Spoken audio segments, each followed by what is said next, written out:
Les voy a hablar referente a la teoría de Abraham Maslow. Una de las muchas cosas interesantes que Maslow descubrió mientras trabajaba con los monos muy al principio de su carrera es que unas necesidades prevalecen sobre otras. Maslow recogió esta idea y creó su ahora famosa jerarquía de las necesidades. Además de considerar las evidentes aire, agua, comida y sexo, el autor amplió 5 grandes bloques: las necesidades fisiológicas, necesidades de seguridad y resguardamiento, la necesidad de amor y pertenencia, necesidad de estima y la necesidad de actualizarse a sí mismo, todas en este orden. Los acompaño a desglosar todos y cada uno de los peldaños de la pirámide de las necesidades. Jerarquía de las necesidades. Maslow formula en su teoría una jerarquía de necesidades humanas y defiende que conforme se satisfacen esas necesidades más básicas, los seres humanos desarrollan necesidades y deseos cada vez más elevados. Es decir, que las necesidades más altas ocuparán nuestra atención solo cuando se han satisfecho las necesidades inferiores de la pirámide. Aquí podemos observar la pirámide de las necesidades desglosadas una a una a continuación.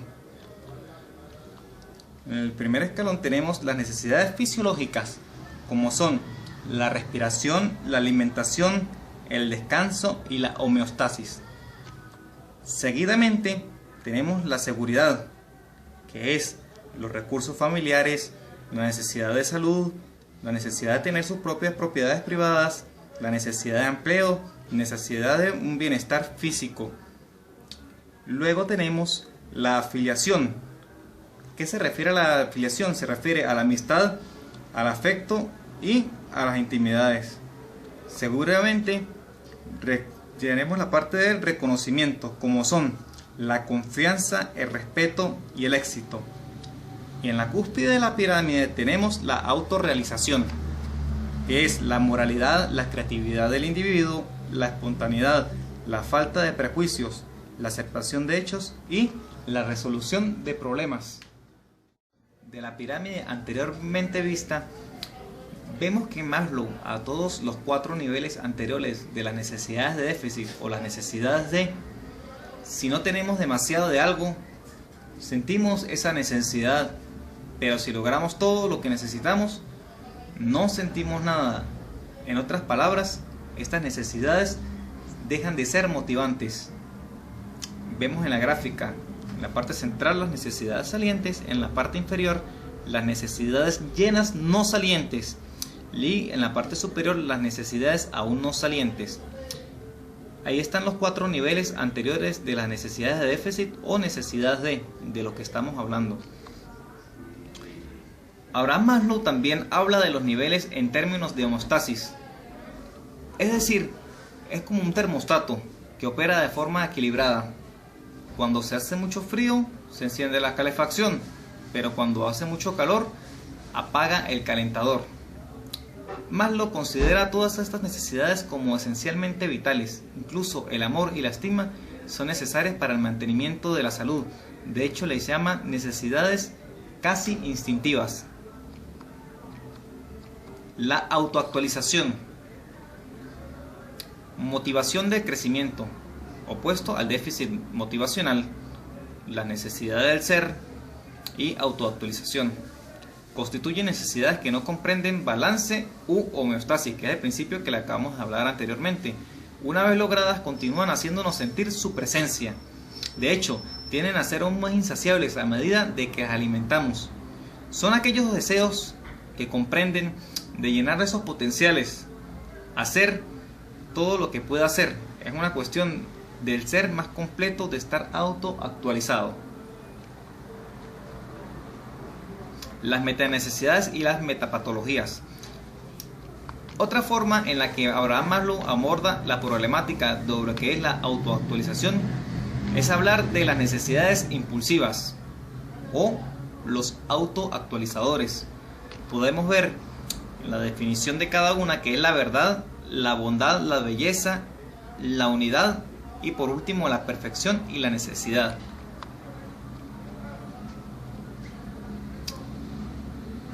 Todas estas teorías reciben unas críticas, las cuales voy a hablar brevemente de las más resaltantes.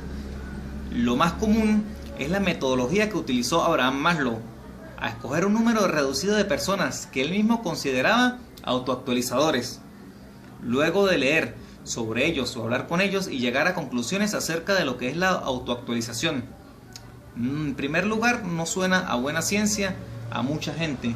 Él debió tomar una muestra más amplia en vez de tomar a ese número de reducidas de personas y con esas consideraciones que él tenía.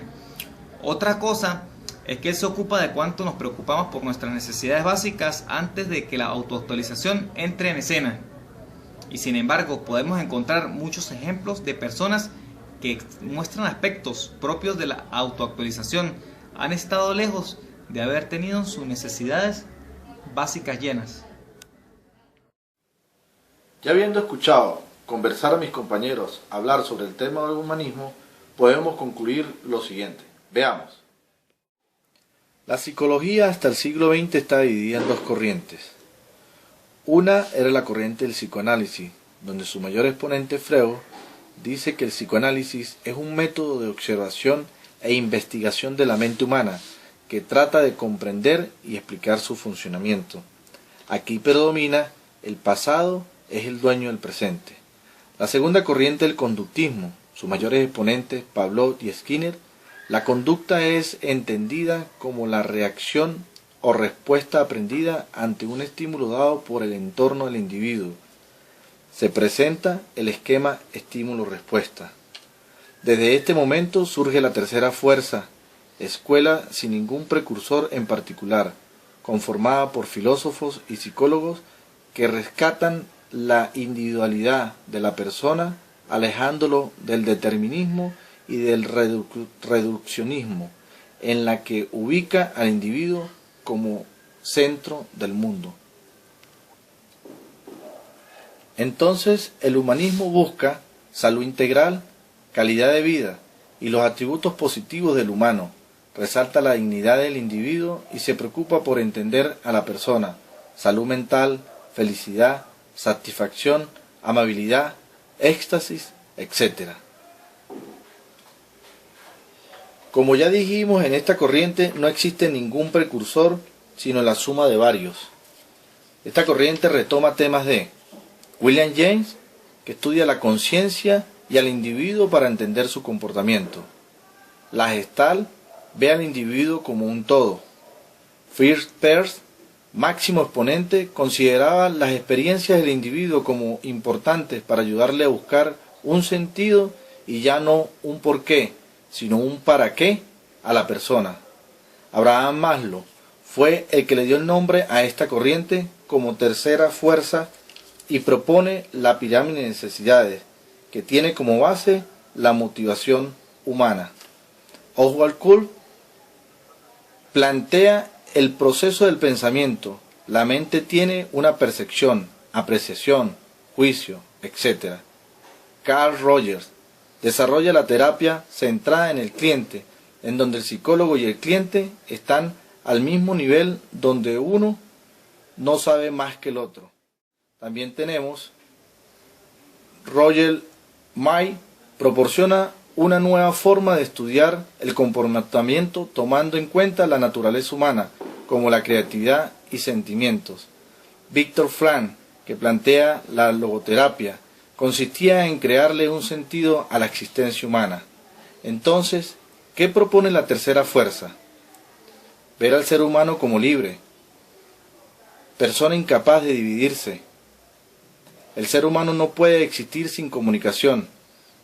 El hombre es responsable y capaz de decidir su propio camino, manteniendo sus decisiones activas y variables. El humano está orientado a un fin con propósito individual y único. A continuación veremos la importancia que juega esta corriente en la actualidad, donde observaremos el aporte de Maslow en el primer ejemplo y el aporte de la Gestalt en el segundo. Comencemos con Maslow. Motivación laboral. En las empresas existen dos motores que mueven a las personas a realizar alguna actividad. Esto se puede ver expresado en la teoría bifactorial. Según Friedrich Ebert, un famoso especialista en el campo de la motivación laboral, este es un modelo mental para la motivación. Existen dos tipos de factores que pueden influir en las personas para que éstas estén motivadas o no. Estas son factores de higiene y factores de motivación. Factores de higiene: dinero, sueldos, aumentos, bonos, beneficios, políticas de la organización, espacio físico y condiciones de las instalaciones, supervisión, estatus que tenga la organización, seguridad. Factores de motivación: logros, crecimiento personal y profesional, reconocimiento de la labor, independencia en las decisiones, promociones, ascensos, aumento de responsabilidades y metas, satisfacción y autorrealización. Esto no es más que el esposo de la pirámide de Maslow. Como segundo ejemplo tendremos el aporte de la Gestalt. Para eso realizaremos la siguiente pregunta: ¿qué es una organización? Sí, en efecto, organización es todos esos conceptos que acaban de realizar. Ahora bien, ¿cuáles pueden ser ejemplos de organización? Perfecto, la familia, una iglesia, la comunidad, cualquier empresa o industria manufacturera. Ahora bien, ¿qué forma una organización? Bien, todos esos elementos se pueden agrupar en 4 grandes grupos, que serían los recursos financieros, los recursos materiales, la infraestructura y el talento humano. Tomemos un ejemplo sencillo: una organización, la iglesia. Sus recursos materiales: sillas, mesas, imágenes. ¿Qué pasa si quitamos estos materiales? ¿Seguiría siendo una iglesia? Sí, por supuesto. La infraestructura. ¿Qué pasa si quitamos la infraestructura? ¿Seguiría siendo una iglesia? Sí, por supuesto. ¿Y los recursos financieros? ¿Qué pasaría si los quitamos?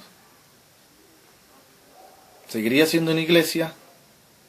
Sí, por supuesto, porque todavía queda el talento humano.